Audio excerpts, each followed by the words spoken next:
I got myself, oh yeah, I got to smell good when I get there. I got to fix my hair when I get there. I got to brush my teeth. I don't want to be stinky breath. I'm trying to minister to folk. So I got to get all that done. So, but see, all of that stuff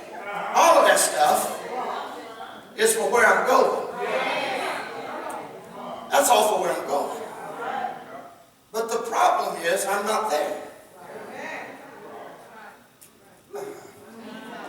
The problem is I'm not there. See, I'm somewhere between Mary's Magnificat and Jesus' Ascension. I'm somewhere stuck right in the middle in chapter 12 called The Meantime. Look at your neighbor and growl out and say, The Meantime. I'm trying to tell you something that I want you to know. You're going to get where you're going. I wish I had some help. You're going to get where you're going. God is more committed to you getting there than you are. You are going to get where you're going. But in the meantime, if you don't get a grip, you're going to make a mess in the meantime. Where am I at? In the meantime. So now I've started learning that I don't just pack for where I'm going. I got to also pack for the journey.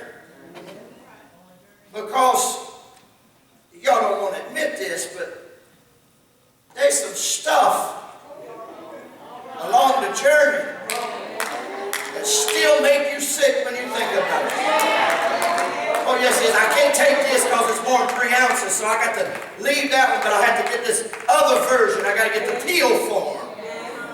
But there's some stuff that when you think about having done or had done to you or lived through in the meantime, that still makes you nauseous. Oh yeah, it still makes you sick. I got all this. I'm still going to smell good, look good, breathe, nice, and dress nice. Got them slick bottom shoes. I'm going to look good when I get where I'm going. But right now, in the meantime, there's some stuff still makes me sick. Some stuff that makes me sick, I did myself. Some stuff that made me sick got done to me. Some stuff that made me sick are just my own stinking attitude. Some stuff that make me sick are other people's stinking attitude. But all of us got some stuff while we're between here and there. I'm somewhere between Mary's Magnificat and Jesus' Ascension in what's called in chapter 12, the meantime. So while I'm in the meantime, I got to have something that coats, soothes, and relieves, because it still makes me sick to think about it. Why do you have a meantime? So that you won't get so cocky and haughty and arrogant to think that you just went from Mary's Magnificat to the Ascension, because baby, you didn't get there without some stuff. You went through some stuff. That's how you got there. And you don't ever need to completely forget that you are capable and able of making a mess. There is nothing on the planet worse than making a mess on the middle of the journey, stuck on a plane. You better have some extra stuff. Long journey. But all of us are subject to making a mess. But it don't change. Chapter 24. And it don't alter chapter 1. All it affects is the meantime. So while I'm in the meantime, so I've learned I got to start packing some stuff for the journey. And some of the stuff for the journey, some of it's just some tape. I have learned my bags will break. Stuff getting a mess. Yeah. Now this is pretty, but it don't work like this. Because here's something that solves everything. We got to get some duct tape. That right there answers everything. Yes, sir. Yes, sir. If Elder Strickland was here, he'd tell you this right here answers everything. For 25 years, he told me Pepto-Bismol will heal it. Whatever it is, just drink a bottle of Pepto. And if he was here to tell you, he'd say whatever Pepto don't fix, duct tape will. So you got, you need some Pepto and some duct tape. Because some stuff still makes you sick. But you got to get over it. You got to keep healing. You got to keep on. You can't abandon your journey just because you make a mess. You can't abandon your journey because somebody else makes a mess. You can't abandon your journey because it makes you sick to think about it. Sometimes you got to get some duct tape and say, I'll tell you what I'm going to do. I'm going to hold it together. I don't feel it. I don't know how I'm going to do it. But I'm going to hold it.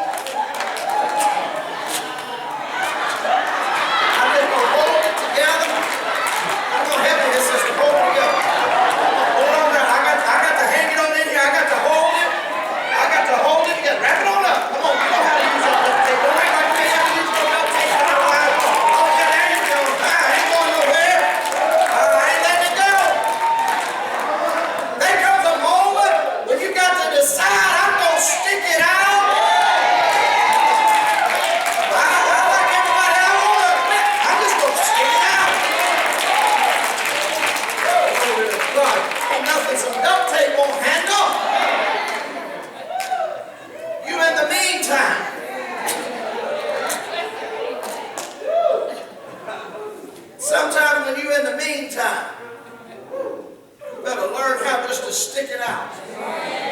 Sometimes the difference between defeat and victory, oh, I see that thing is sticking.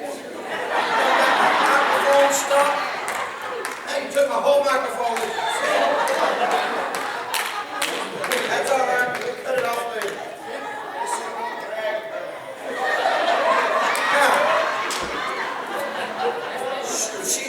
She's been wanting to take somebody up a long time. I'm going to tell you what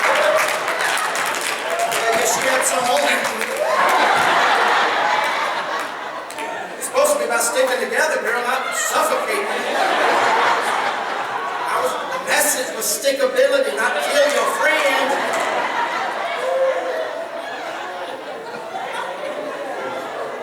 Oh, Jesus. There is a moment your life, then there's nothing else going to work. But you just got to stick it out. So I've learned to pack for that. I've learned that that's what you got to do. You got to be able to stick. And you wouldn't know the times. Bag done come undone, done lost it. So you got to tape some stuff. You got to just stick it out. So a lot of your victory, a lot of your victory is, can you forget what made you sick? The things you did, the things that were done to you, can you let it go and just stick it out? So you got to start packing for it. You got to start planning for it. So nothing a little duct tape won't solve. Hallelujah.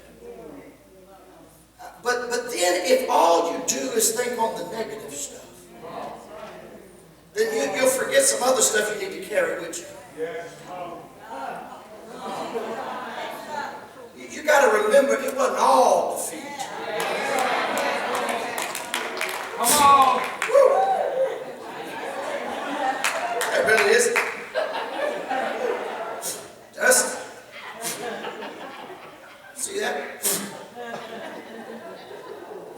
It's because we got some trophies of grace that we don't put up on the shelf. And we done let them get full of dirt and accumulate dust. And we done thought we were defeated all the time. We don't remember that sometimes we won some stuff. There were some times when we made it. There were some times we saw God come. Yeah, there's some stuff makes me sick. And there's some times I just had to stick it out. But there's some other times I've seen God come through. Yeah, I've seen some things break. So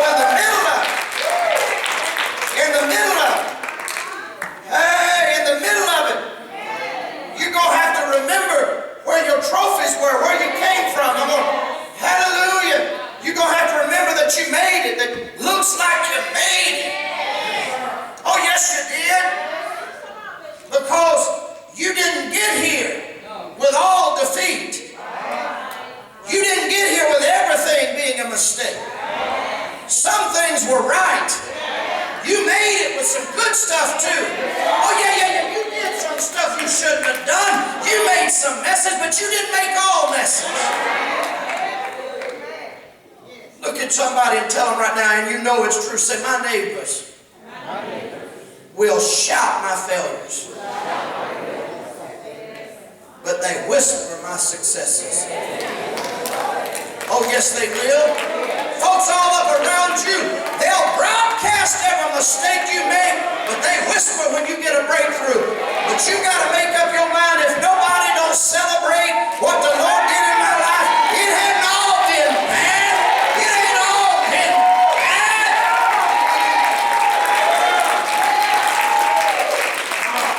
So I got to pack for my journey. I got to pack for my journey. I got to pack for my journey. So the other thing I always carry with me, always carry, is my phone. Oh yes, I do. Because sometimes when nothing else will work, we don't want to admit it. But sometimes we don't just got to remember where the Lord brought us from. Sometimes we got to get on this phone and we got to find the contact. Yes, we do. And we got to call us a friend. Yeah, we got to call us a friend.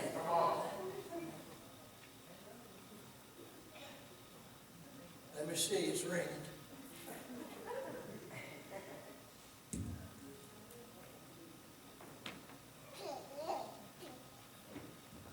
Oh, there's Brother Humber.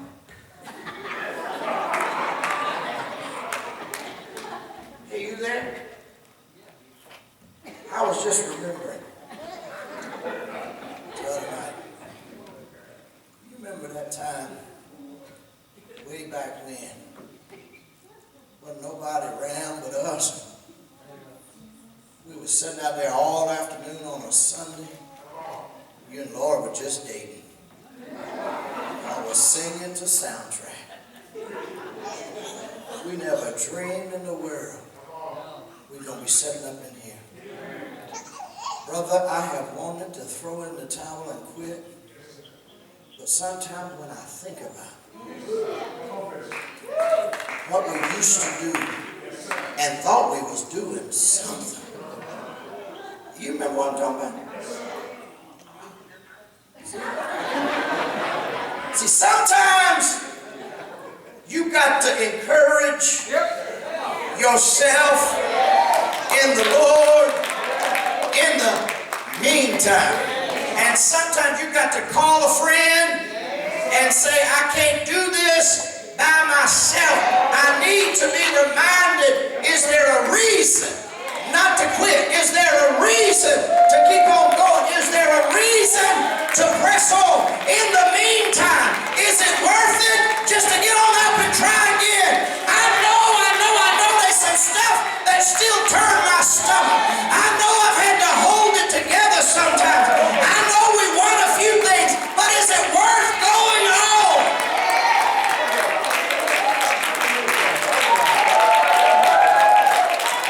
And then I remember what's in my bag. Oh yeah, that. Don't put that under the bottom of the plane. Take that with you. It's a word from the Lord. Because you got to remember what He promised. You got to remember what He said. So there's some times when I got to hang on to a word from God when I ain't got nothing else. It's, yeah. I know what you say. I know what they say. I know what He said. I know what the government say. I know it's. I know. But I've got a word from the Lord. Can I just hang on to a word from the Lord? See, you got to not only pack for where you're going, you got to pack for the journey. Because where you're going is fine. Wherever I get to, I'll be all right because I can adapt. I really don't pack my carry-on for where I'm going.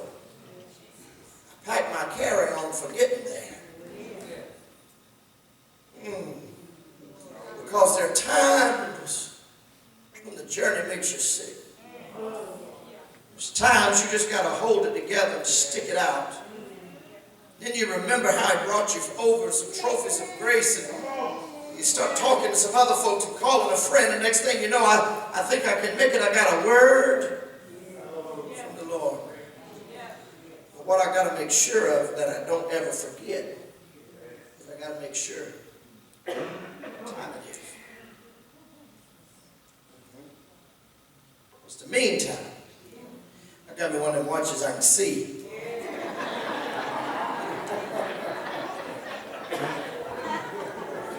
Make them, the older you get, they make watches for folks that can't read. I know it ain't my eyes.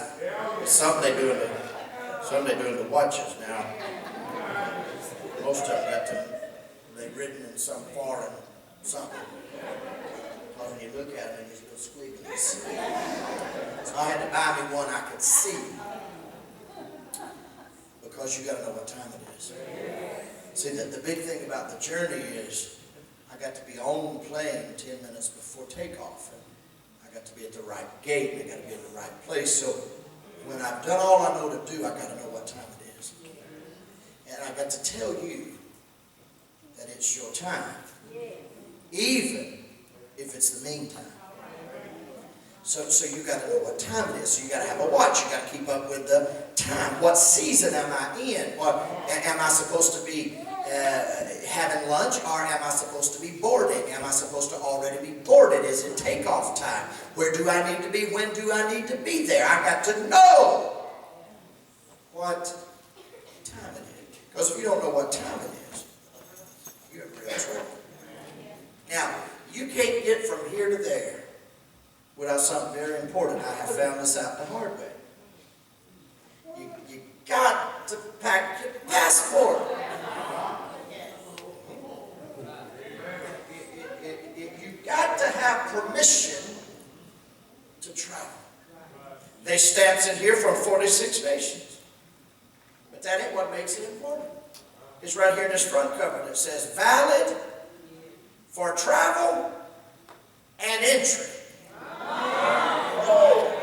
You got to get this. It's valid for travel and entry. You have been given permission to take the journey, but you've been given permission to enter the next level of your life.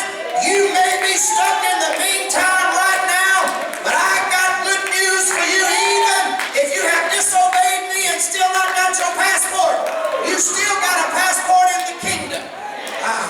Some of y'all look at me like, what is that he's got in his hand? He's only been saying it for 25 years, get one of them, but I still don't know what one looks like. How you going to get up in here and talk about send me, Lord? Wherever you want me to go, Lord. I'm yours, Lord. Send me, Lord. I ain't got no gas to get out of Polk County. Don't have no valid passport to go nowhere.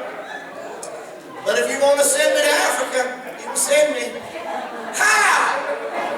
You ain't even got permission to travel or a valid permit. But I keep this with me and guard it with my life. Only lost it one time in my whole life, and I still believe it was the devil. That's the truth. This man had to turn into Superman. They found my passport laying up here beside a seat, and slipped out and fell. I'm standing at the airport trying to get on the plane. Can't leave the country, can't go nowhere. We're down to the timeline. You've already heard that story. It was a miracle. One Delta agent broke the law and broke the rules to get me on that plane. Praise you, Jesus. Forgive them, Holy Ghost. You redeemed Rahab, redeemed that poor Delta agent. Now, for helping me. But I also keep something close to it in my passport. It's this right here. You can't buy one of them. That's called a diamond medallion Sky Miles card. Priority. And you don't buy that.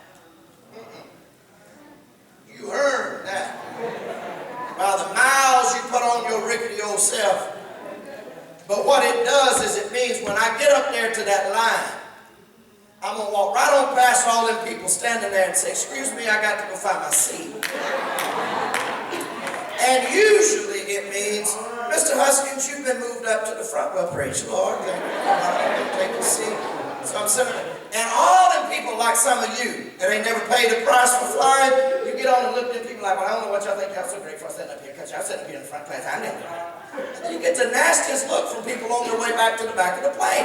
And they act like you did, so you got some kind of disease because you're sitting in the front of the plane. What they don't know is that you have spent way more hours and years sitting in the back of the plane than they have, and they come walking up in there assuming you done spent $10,000 on a ticket, and I ain't never bought a first class ticket in my life, but I have sat in first class a lot of times, because what it means is you done wore your butt out sitting back there right next to the bathroom, and you can't get no sleep, and you have one of them seats that won't even let back because it's right there by the bathroom door, and everybody done coming in clinging and clanging and smelling and stinking and everything. You sitting there all night long, and it ain't cold. You got the blanket up over your nose, and it ain't because it's cold, it's because you don't want to smell the toilet. You done been there, done that. You done flew enough miles to be registered as a diamond, and then somebody come by with their fresh start journey, and their arrogant self walk by and look at you like, Y'all ain't all that because you're sitting up here, and I want to stand up every time and say, you just mad because you got to go to the back. But baby, if you keep your attitude, I smile at everybody because I know what it feels like. I know it ain't fun walking back there. I don't like it either. How many times I sat in a middle seat next to people weighing 550 pounds on both sides. I done said, I ain't got no problem with 550 pounds. I just don't want to be in the middle. But even be 800 pounds, that don't bother me. I ain't upset with what you weigh. I am upset by being sandwiched between you. And I've had to do it hundreds of thousands of miles. I didn't get that diamond card by not flying somewhere in the back of the plane. So I'm trying to tell you this. How do I get through my meantime? Yeah, you got some stuff that makes you sick. Yeah, you got some stuff you just got to hold it together. Yeah, you got to remind yourself of the word of the Lord, but you got to also remember that the journey itself has empowered you to continue this journey. If you ain't never been through nothing, you ain't got no right to keep on traveling. But if you done been through something, you got, whoa, wait a minute. I know my rights. I get up there. You can't board. Don't tell me I can't board yet, honey. You done called for boarding. When you call for boarding, I'm getting on that there plane so that I can put my carry-on luggage up there, which is neatly packed, before all them folks trying to move cross country for free, try to get in there and take up all the space. Because I know my rights. When I get to where I'm going, I never panic when I see an age, especially when I'm coming home. Standing there with his big bad ugly self. Where you been? How long you been gone? What's in that bag? All I care about is it right there. It tells me valid for travel and entry. I dare you to try to keep me out of my country. Oh, I'll get in. Even if it's into the jail cell, I will get in. Because I'm going through that line right now. I am not staying on this side. When I was stuck in Peru trying to adopt Michael, we went to the embassy 15 times trying to get things worked out, couldn't get things worked out. And it's my embassy. It's in Peru, but it's the U.S. Embassy, which means this is our ground. You got to know your rights. But I had to get through 4 Peruvians to get to my own people. And they kept turning me back. I finally, after all that time, many of you remember, I sent out an email and said, be watching the news, because today I will have news. I will either be giving you some news, or they will be arresting me, and it'll be major headlines, because I done have had myself enough. So I walked in there, held this up, and every Peruvian tried to stop. Get out of my way! Get out of my way! Move! Move! Move! I done had enough. On the 15th day, I got in to see who I needed to see. It didn't all turn out as fast as it needed to turn out, but I got my answer. And I walked back out there, and they said, you can't do that. That'll get you in trouble. I said, then tell them not to stop me. Because this says, In the event of an emergency, you go to your nearest embassy and you press your way in no matter what you got to do. And I'm not letting some stranger keep me out of my embassy.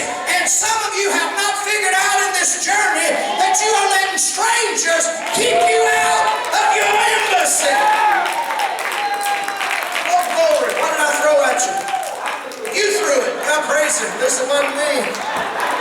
You're taping folks up, throwing stuff at folks. Girl, you're on a mission today, ain't you? You might want to move Rose. She's about to implode on herself up in here. I'm about done, but I'm trying to take you somewhere. There comes a moment where you got to decide I'm not letting strangers keep me out of my destiny. I have made some messes. I've had to stick it out. I've won some things. I've had to encourage myself in the Lord. I've had to hold on to a word from God. But I've got permission to travel, and I've got permission to enter, and there comes a time you've got to get rid of every enemy. Tries to keep you out of where you're going. I think I'm about done. But what else you gotta have? Oh yeah, I know what it is. You gotta have some pictures. You gotta have a snapshot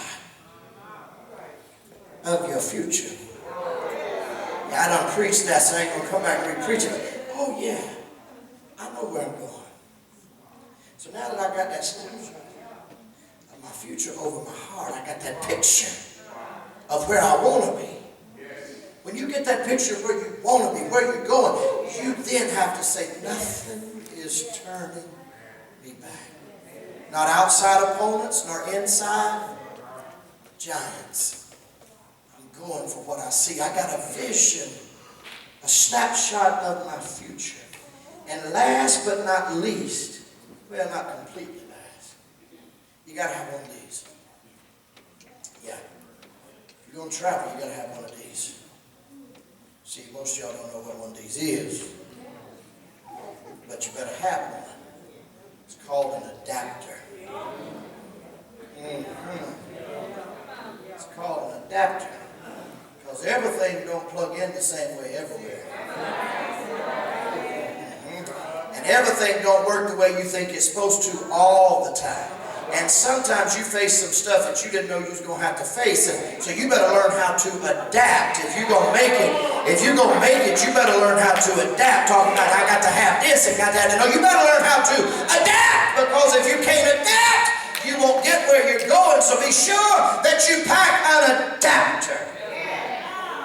If you ain't got a Holy Ghost adapter, you're in trouble. These are wonderful new shoes I got on right here. I bought them up there with Benny Fluellen. Anything you buy from Benny Fluellen got to be good. So I done bought me some nice new shoes, some brown shoes. But they so slick bottom that I'm having to wear them out, wear them in. I love them, but the final thing you better pack is the ability to walk it out. Because, see, these shoes ain't pretty. They done scarred, got toes missing about half out. You couldn't shine these back up if you wanted to. But they got grips on the bottom. They've been on 4 continents with me and every place I've ever been. I don't care where I'm going, these are in the bag. They just came back from North Carolina last night. And the reason is because you don't know when you're going to get somewhere, and these slick bottom shoes ain't going to do the trick. But you better have something that'll let you walk it out. And something that'll help you keep a grip. And something that won't let, because this right here, I get shaky on these things. They are slick. I can't do that twisting and turning up in here with these because they won't go nowhere. I go to twist and turn, I'll just break my leg. Because they're going to hold. Because they done been through something. I'm done. Luke started with Magnificat. He ended with Ascension. But he was in the 12th chapter in the meantime. When you are in your meantime, it gets mean. And that's why you better have some Pepto-Bismol